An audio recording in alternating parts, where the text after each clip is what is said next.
The price of inaction is rarely deducted all at once. It accumulates, and eventually, it becomes higher than the cost of being wrong. Fear of risk almost always arrives wearing the mask of wisdom. It rarely looks dramatic. It doesn't shout. It doesn't panic. Most of the time, it sounds calm, reasonable, even mature. You tell yourself you're simply being careful, that you'd rather think things through before making a move, that reckless decisions are for people who don't have responsibilities yet. And honestly, that explanation makes sense, especially once you've built a life that actually works. You have obligations now, maybe a stable income, maybe people who rely on you.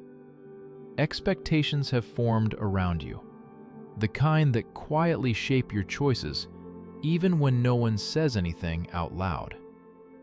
The more structure your life accumulates, the more convincing one thought becomes. Maybe this isn't the moment to take risks. There's nothing inherently wrong with that thought. Fear of risk by itself isn't weakness. It doesn't make someone cowardly or incapable. It's a natural response to uncertainty. The real problem hides somewhere else. Almost nobody ever calculates the price of avoiding risk. When people talk about risk, they talk about what could go wrong: losing money, losing stability, making a mistake, failing in public. But refusing to take a risk rarely looks like an action. It feels more like nothing happened, like you simply stayed where you were, neutral, safe, unchanged. And that's why it's so easy to underestimate.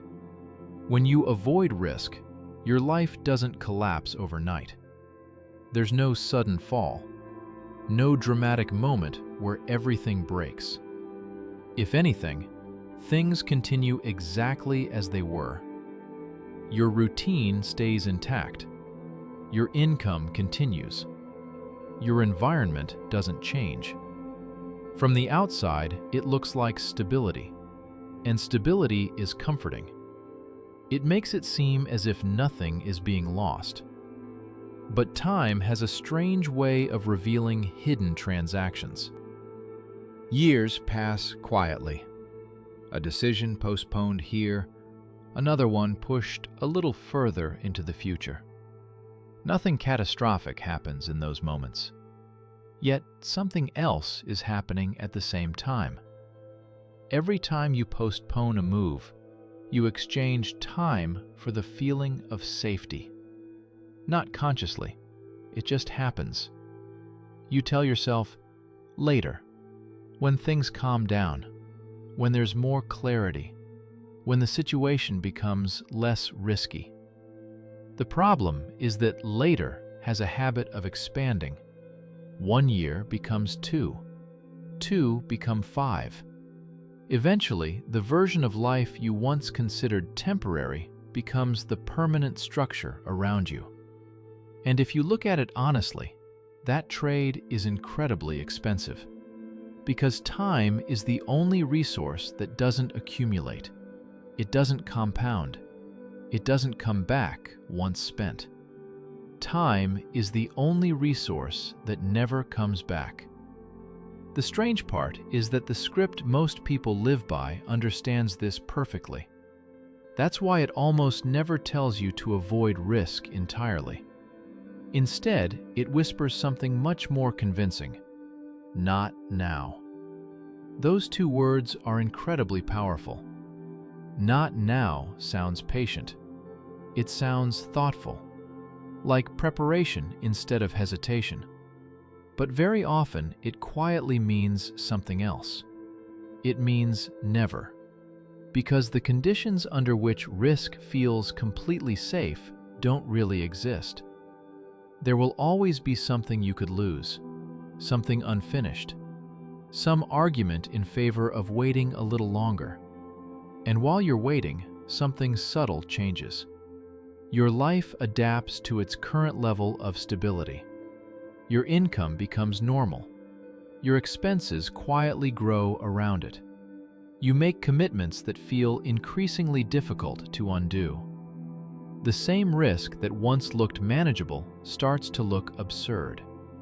Not because the risk itself changed, because the cost of stepping away from your current position became higher.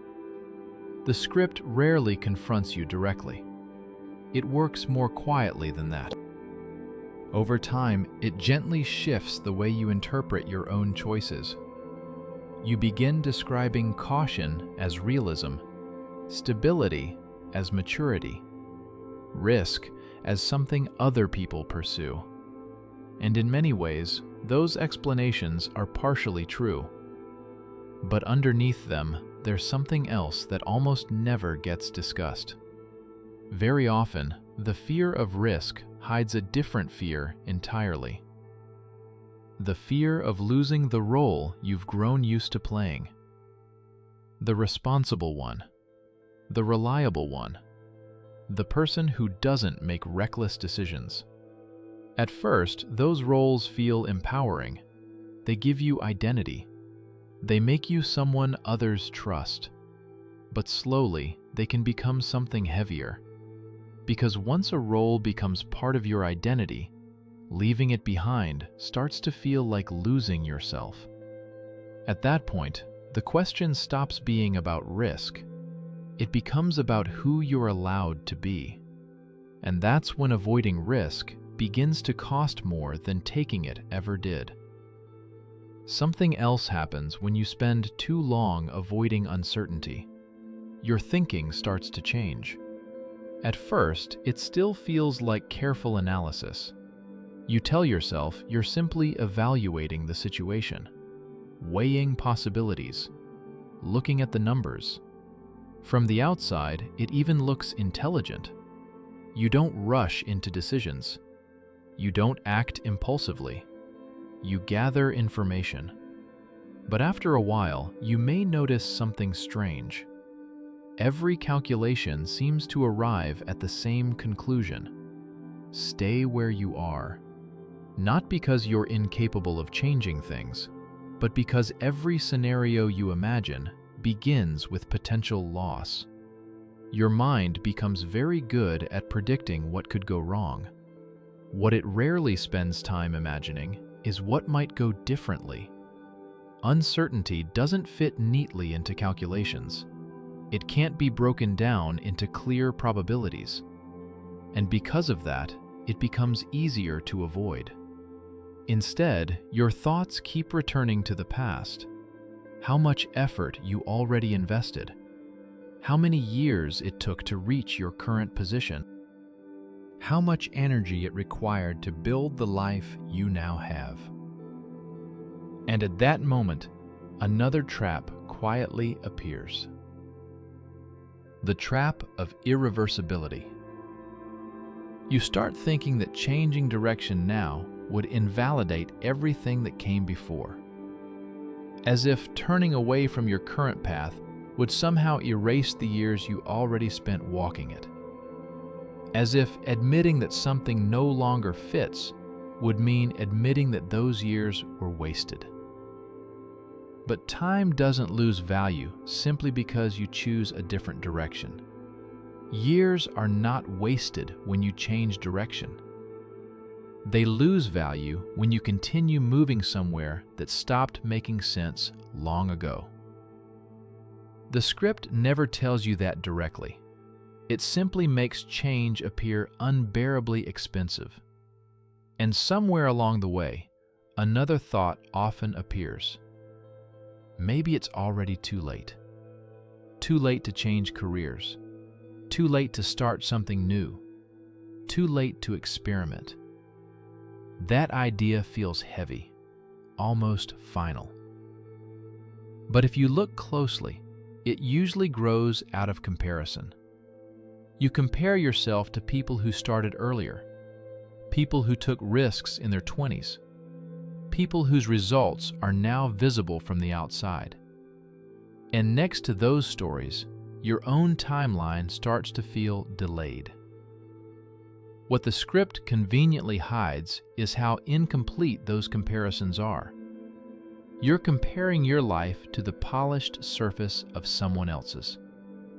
You rarely see the years of uncertainty behind it, the wrong turns, the periods where nothing seemed to work. You only see the outcome. And then you use that outcome as proof that your moment has passed. Meanwhile, the script offers a very simple alternative. Stay where you are. Its argument is always the same. At least it's safe. But safe does not mean free. The cost of avoiding risk rarely appears immediately. It accumulates slowly, almost invisibly.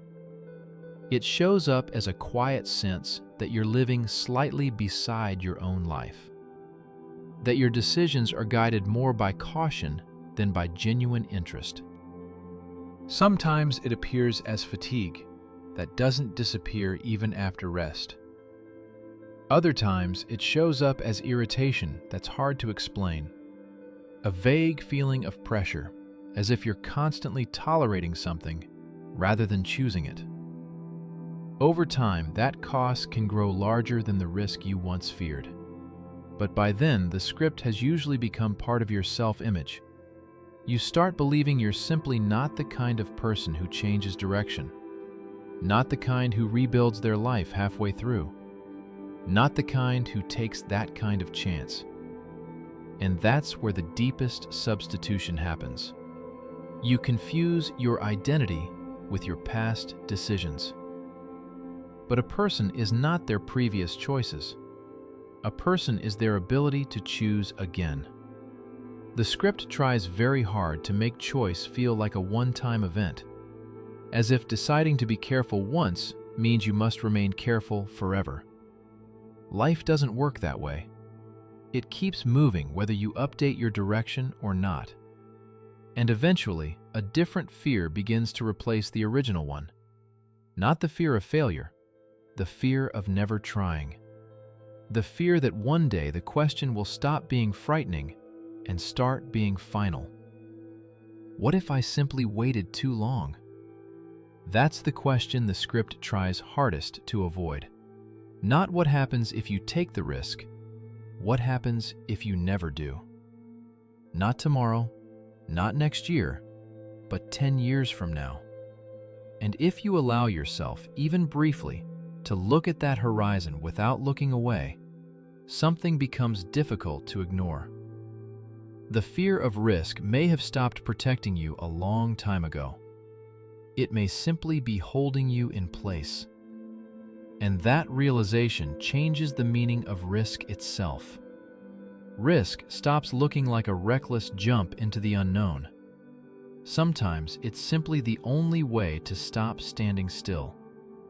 Not because success is guaranteed, not because everything will work out, but because the cost of staying exactly where you are has quietly become higher than the cost of being wrong. The cost of inaction becomes higher than the cost of being wrong. And when that becomes clear, something else returns. Choice. The script doesn't like that moment very much, because once you see it, living purely on inertia becomes harder to justify. And from that point on, the path ahead is no longer automatic. It becomes something you have to choose.